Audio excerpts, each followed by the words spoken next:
You have questions, we have answers. This is Jane Muller. And this is Ken Muller. Welcome to our show, all about real estate with Ken and Jane. Today, we have as our guest Frank Formisano. He's the owner of the ServePro of Piscataway, Clifton, and I think Rutherford. East Rutherford. East Rutherford. Okay, I was close. I tried. Yeah, right there. Yeah. So welcome to our show, Frank. Thank you so much for having me. It's an honor. Thank you, guys. Yeah. Thank you very much. It's our pleasure. So this show is about real estate, and hand in hand with real estate goes restoration, cleanup services for mold, asbestos, all the fun things you encounter in a house. So tell us about how you got into ServePro, how you became a business owner. What motivated you to get into the restoration and cleanup? It's very interesting. So I come from a family of immigrants. I'm a first generation, and my family always owned businesses. So I first started off in auto parts, and I was in the auto parts industry for 15 years until my late 30s. And ServePro at the time was a $680 million a year company. And the license, the valuation of the license to actually buy a territory was very reasonable. It was like $29,000. And I just read, and I know once companies get to $1 billion, they become very expensive. People want to buy them, pick them out. So I really bought the license just to really park it. I was in the auto parts industry with my dad and my aunt. We had a bunch of stores in the Hudson County and Newark area. Not a bunch. We had 3. We had repair shops. So I bought this, just the idea of parking the license, the valuation I thought was good. I thought eventually the company got $1 billion, I can sell my license. Lo and behold, it was a Friday night. I was home, and I got a call. Pipe broke in a big building. I went there. I had no idea. I was in the business for 4 months. I had no idea what I was doing. So I went out there, worked all weekend, tried to do the best job I could, and it worked out okay. And then one day they said, okay, well, for all that work, here is your check. And I looked at the check, and I was like, wow, this is a good business. So I said, you know what? Automotive industry took me out of my house very early. I had very young kids. It made me work a lot of hours, weekends. It was just very difficult. Different dealing with the public, so with that, in a very long story, I just said, you know what, I can do much better in the restoration business than I can, especially spend more time with my family. We were at that point where our businesses were big enough, where other auto parts stores, other bigger companies wanted to buy us. I was able to sell my businesses, and that's how I got into the restoration business. And that's a a great long story. way. Very cool. That's Yeah, a great and you learned a story. lot. Yes. You learned hands-on by doing this stuff. And I guess back then you had to have a skeleton crew, because you can't, if you have these emergency response services, which you guys do, you can't, even though Frank is good and is 24/7. Frank alone can't restore the pipe breaks. You need a reliable crew, staff that comes with good ownership, good mentoring, a good program to make sure that you have crew that are reliable, skilled, and responsive. I guess because Frank's family is own the business, immigrant, the hard working is kind of installed in our DNA. And by growing up and working in the business in such young age, the management side of the business already there. So it's just like can apply what do you have from the auto industry to this industry. So the principle, even though the work is very different, but the customer skills, the customer skill, the knowledge, the work ethic, the core is the same. So that's what makes it success. Yes. I think coming from an immigrant family, and it's very like both sides. My dad was born here, but his family was born in Poland, in Italy, and all over the place. The culture to work was inert. Like I was genetically born to own. I remember being a child, 3 or 4 years old, You know, people played like G.I. Joe, whatever. Yeah, I used to play owning my own gas station. I mean, Wow, it was that's just, cool. it was That's just, pretty cool, yeah. I wish That's- we can do that to our daughter because Yeah, our daughter that's- born in our family. We Yeah. are working, as you know, Yeah. 7 days a week. Yeah. And Yeah. but she Yeah, I remember doesn't the get a GI business Joe. You're side. dating us. Yeah. That was a back. Yeah, that I didn't. I just played with the GI Joes and the trucks and whatever. But I never thought about owning. But you're really Never you're really, wanna own you're one, really an right? entrepreneur. That's I'll tell you. I was an entrepreneur Sure. from 7. From Wow. 7. I mean, again, like, you know, thank you, my mom and dad, right? That's really Yeah. something, the foundation for me. But I remember like selling killies, like Yeah. little. There was a bait store, and I would go to the river, catch the killies and sea caucus, and go in and sell them at the bait. You know, it was just, Yeah. it was just Wow. going that way. Yeah. Yeah, that's right. You're That's from inborn. Secaucus. I remember Yeah. we have some common roots. I did some work up there for a lawyer, and we all know our friend, the gorilla we call him, who's now the mayor, Ganelli. Ganelli, Big G. Mr. yeah, Mr. That was a Ganelli big, is yeah, a we did some wonderful campaigning man. for him. He was the town man. That's He still is. He still is. He is Yeah. anything in Secaucus. He's the man. And he seems to So- be so well spread out. Like, he just seems to be able to help so many people. Yeah. Big fan of Mr. Ganelli, Mayor Ganelli. Mayor, right, of course, absolutely. So let's talk about what the services you guys do. If you do both commercial and residential primarily, and what types of homeowner services can they call you for? Yeah. I know there's a lot to cover, so we It's a can lot. It's take a it. very broad So we'll stroke. take it down. Yeah. Yeah, so let's start off with commercial. We do a good amount of commercial. Commercial is really our go-to. It's just because it's bigger numbers. It's the difference between commercial and residential is you do 10 residential jobs at $3 each. They're $30. You do one commercial, it's $50, and it's easier to manage. It's easy to manage costs. It's easy to manage production. It's preferred. But we do residential 20 to 1. We do everything related to mitigation and restoration and abatement. So let's just say we do fire, water, mold cleanups. You're selling your home, and there's this suspect mold in a basement. It's very common. They will call us to say, hey, you know, this is possible mold, and what do you think about that? Sure. And at that point, we usually say, hey, did you guys get a hygienist to run samples? Because mold can be very deceitful. It could be dirt. And it looks, you put mold right next to dirt, and you can't tell the difference. We do a lot of work with insurance carriers. That's mostly what we do. We do fire, water, pipes break. What happens when people are selling houses, they forget to turn the heat off, or they intentionally forget. Especially this time of year. It's cold We're as- doing one right now, Yeah. and where the lady just was selling the house, wanted to save a few bucks, and she didn't turn the heat on. Yeah. You know, And with- that's about us, right? Every house we represent, we make sure the heat is on. Especially when there's snow, there's a suddenly drop temperature. My assistants would go each house, vacant home, turn the heat on about 70, Yeah. Or at least, or low 60s at least. If But you don't wanna know be- it's a big storm. You don't want to be too low. Yeah. And a lot of times with the upper level, the bathrooms, you want to open up the cabinets, cabinets yeah. so make sure the heat gets in, because a lot of people think they can turn the heat up, keep it at like 40, 45, 50, but no. The It's big got to be storm, if it has to if be it gets higher. too cold, that pipe can still. You just want to a little prevention is worth a pound of cure. So just turn the heat up and open up the cabinets so the heat gets into where it needs to go. And another thing is when you're selling a house, right? When you keep your heat is a 50, for example, 45, 50. When people come in, they don't have the warm feeling. Yeah, that's a I very good always, angle. even without a big storm, our home, I always recommend our client keep 60, 65. Yeah. That's a minimum. If we know there's going to be storm or suddenly drop the temperature, we go there, turn up to 70. When that happens, when the storm passes, we'll turn back on 65 or 60, because you have to make the home comfortable. That's how we're selling the house. You know, if you worry about the gas bill, I mean, how people perceive that, the home value, right? Yeah. You cut a corner for the heat. Without a doubt, that's a great statement. Walking into a home that's warm, right? Yeah. Unless you're selling it predicated solely on cost, right? So you don't care. Yeah. It's a knockdown. It's it's a that's very different. desirable Yeah. neighborhood, but it's a crappy house. Right. No, I agree. Yeah. If a knockdown, they better winterize the house.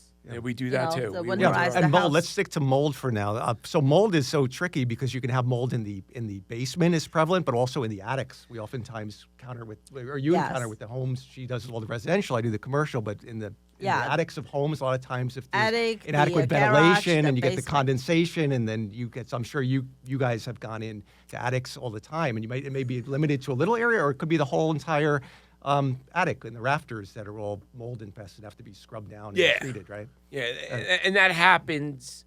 Usually it's because of lack of maintenance of the home. When you have a completely encompassed basement attic, it's usually because the ventilation's been shut down, or the fans in the bathroom are not working right, properly. or they vent, or the fans from the bathroom vent to the attic instead of to the outside, which is supposed to do. And then you get all that condensation just building in the attic, and then it's just it's a mold breeding ground. Yeah. Dark, right? Dark colored, warm temperatures. Right? Yeah, they got wood, a lot of insulation. And you have a growth, right? You need mold, you need food. You got the moisture food, so you got all the wood they can start munching on and have a field day, right? Yeah, it happens. We just had one home. The owner just changed the roof about a year or so. And because the installation, they put the installation inside. They covered, unfortunately, whoever did the job covered the soffits. The soffit. Oh, you mean the insulation? They covered, she didn't pronounce it. They put insulation over the soffit, so you couldn't. And then we had a mold issue because it couldn't breathe. So very common. Yeah, very common. Yeah, so these are things that you see day in and day out where you go into a home and because I guess you got to treat it, but you also have to determine the source of it so it doesn't reoccur, right? That's part of the.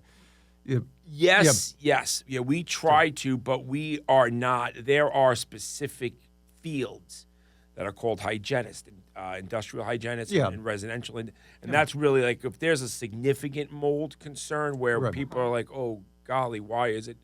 So then a hygienist would come in and determine it. We will go in initially if we get a phone call from a realtor that says, hey, we have a suspect, right? Because we don't know it's mold unless it's tested. We call it suspect Correct, mold. right. You never, right.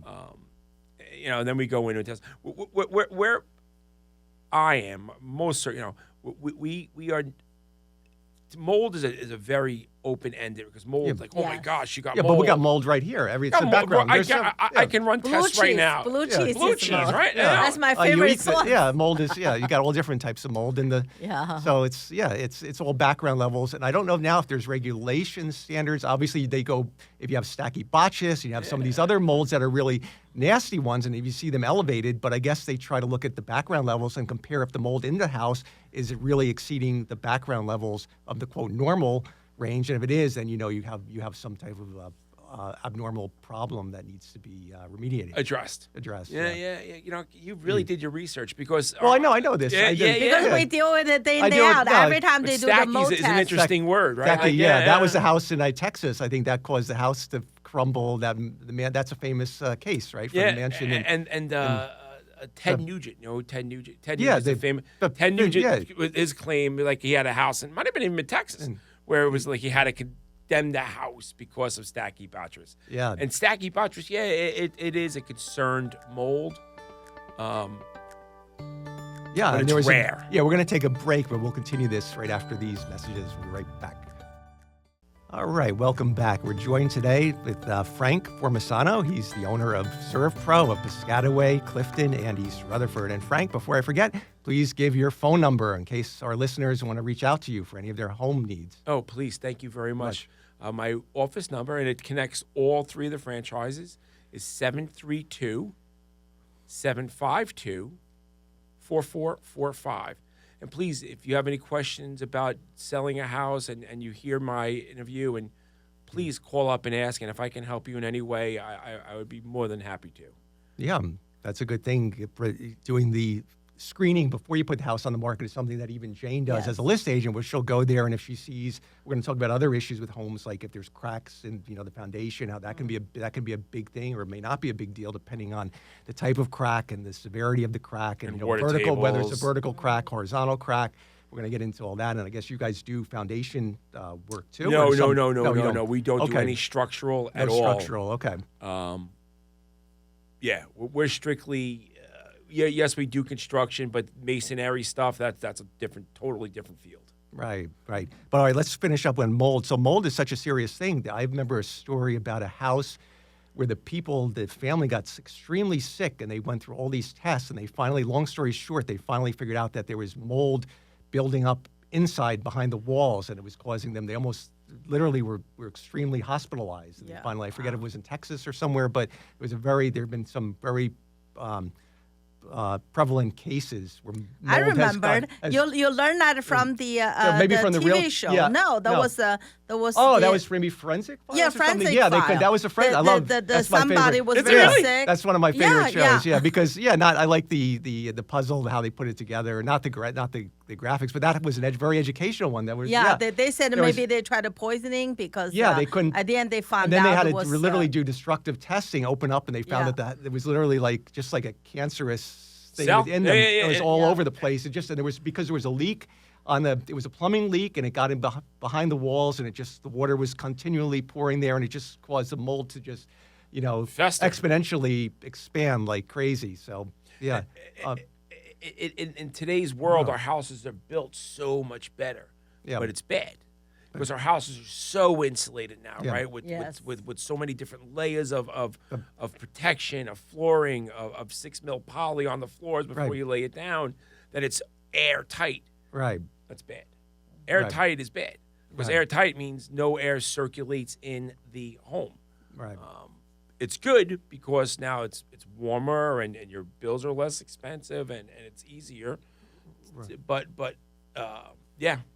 Efficiency is good, but on the other hand, create a perfect environment for the mold to grow. Exactly. Right, right. So what would you say mold is? What percentage of your jobs involve mold? And are you seeing it as still a big player in the current marketplace? Roughly, I mean. Yeah, it's big. It's always going to be big. It's great. I mean, whoever was the marketing behind making mold an issue did a great job. Yeah, I think there's a fear. It's about 15 or 20. Probably more like 10 or 15% of my volume is predicated off of mold mediation. Yeah, I think it's a fear. There's a fear factor involved, and then some people are more allergic to mold than others. But I think there's certain types. I don't know if Stachybotrys is going to be lethal to everybody, or it again depends on the individuals.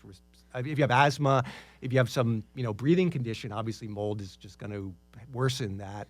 Just like COVID can, sometimes remember our friend, Paul. I mean, they were over 60s, 70s that time when the COVID just broke out. Happily, he was in the hospital that time to do a knee replacement. He already 70 plus, right? And when we heard he got COVID during the hospital visit, we thought, oh my God, that was the beginning. Now the end, I thought, oh my God, that was kind of we all worried for him. And he and his wife fully recovered. Oh, beautiful. Yeah. Over some, a lot of time, another friend, like our friend Sue, right, didn't recover. Oh yeah, we had a friend from the town. Yeah, it was only she was maybe in her 70 or so, or I think late 60 healthy and or just something. got it. So it's like you never know. Some people. Yeah, I saw her in Christmas party, and after New Year, and her husband, called and said, she passed away. So that's really, I think the mold probably similar. It really depends on your body and your immune system. Right. Yeah. Exactly. And your everything, maybe you're allergic or not allergic. Just why do some people get lung food. cancer that never smoke? It's just sometimes you can't explain it. And then people that smoke, the small percentage never get it. So who knows? A lot of it is just genetics and luck of the draw. It's a luck, right? A lot of it's luck, right? Yeah. But at least, But you do want to be careful with COVID, with children and with older people, right? Yeah, with mold. But I'm comparing mold. When you're younger, your lungs are developing, right? Your whole autoimmune system is developing. You want to keep it as clean as possible. Yes. Right. Absolutely. Yes. Yeah. And it has a lot of negative effects. If it affects you, then you don't want to take a chance. If there's mold in your house at any level, it's not meant to be. It's not meant to be. But with addressing that scenario, a lot of times, and I see this more than you would want to. People do panic, and they get these reports. Hygienists come in, write these reports, and I'll look at the counts, and I'll be like, well, the counts aren't so bad, but they want you gutting the whole house. People do react. I don't know if the right word is to overreact, but overthink the worst case scenario because you're protecting your family, right? Yeah. You had a case like that too, right? Didn't you, with the house, the one house where the basement had something and it was some issues and then they got resolved. But I think sometimes people worry. Worry unnecessarily about they panic. They think that there's mold in this spot, that there's mold everywhere in the everywhere. And that happens. Cross contamination is the big word. Right. But the problem, I think, the challenge with mold abatement is with finished basements. It's almost like you have to do destructive testing because you don't know. If you can't see behind the walls, you don't know how the extent of it without. So it's a little bit tricky, right? Yeah, I guess you encounter that as when you're dealing with it. Oh, we do, and that's when it gets very tricky because sometimes people will be like, and it happens a lot where. I can't breathe. And you walk down there, you look at the reports, you look at the basement, it's tight, and you try to explain to the person, well, really, there's nothing for us to do here. Yeah. And they don't want to hear that either. They want to be like, well, we're not going to start ripping stuff out to say that there's no reason to. You value your reputation is worth. Yeah, you value your honesty to the client. But I understand that, Ken. Just like if someone just somehow believe they have a certain illness, right? You went to the doctor run the test and say, nope, you're healthy. Instead of jump up for joy, you say, nope, you're wrong, doctor. Let's get a second opinion. Let's get a second opinion. Let's get a second opinion. Sometimes it happens. I mean, it's personality, but maybe the certain time of your life, Yeah. I mean, it's really like, for example, right? I mean, I'm always carefree. I'm always, never worry about anything. Yeah, I'm with you. But when my mother was sick, got a cancer, when we went back, a year later, tried to get recessed, the doctor did the test, said she's okay. She's like, no problem. Did I believe her? No, absolutely not. Immediately, I scheduled a second doctor. The second doctor run all the tests, said, yep, she's good, she's okay. Well, how do I know? I went to the third doctor because for me, I would be happy, but for my mother, I went to 3 doctors. 3 said, lucky she's in Australia. If it's in America, I don't think the doctor can prescribe all the tests here. Well, or you have to pay for it out of your pocket. Yeah, because they won't prove the insurance depends on your company. insurance, though, right? That's a whole other conversation. But anyway, sometimes with the as a real estate agent, my role is to advise client as the best I can, but also calm them down. I mean, just like Ken said, right? They say, oh, my God, when they heard the mold, they want to move out to the hotel. Yeah. I said, no. I said, you live here 30 years, you don't have a problem. You're healthy. Now you want to move out the hotel tonight. And the big thing with mold too is it's one of if it's considered a latent defect, you have to now it's full disclosure. And the law has changed from 30, 40 years ago when it was caveat emptor, buyer beware. Now it's whatever the seller knows.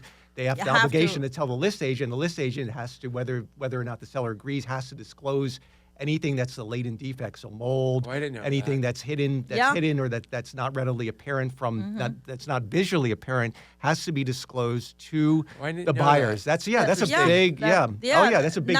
The law has changed. You're liable.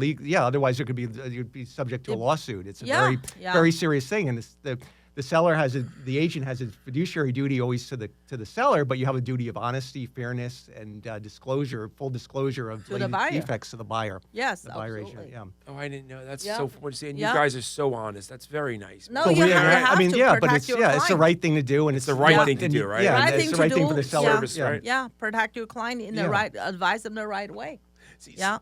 Jumping gears, and I'm sorry for going back, but just going back to Stacky Bactress and Stacky, right, which is the most really it's the when you hear that name you're like and there's another one Chatonium. Yeah, another one. Not chlorospiridium. That's a more common one. Yeah, like Aspergillus. Aspergillus, that one's all over. But even with Stacky, and there is another one, but I'm sorry I don't know it. Please excuse me. That's okay. That's it's airborne too. Like in November when it's sort of warm but not really cold, and the leaves are falling, and there's Stacky in the air in an ambient setting. Like you go outside to the park, there's just lots of leaves. There's Stacky in the air. Just pointing that out that people do tend to overreact to things. Now, granted, you're outside of the park to being exposed to Stacky as compared to in your home. Enclosed environment, right.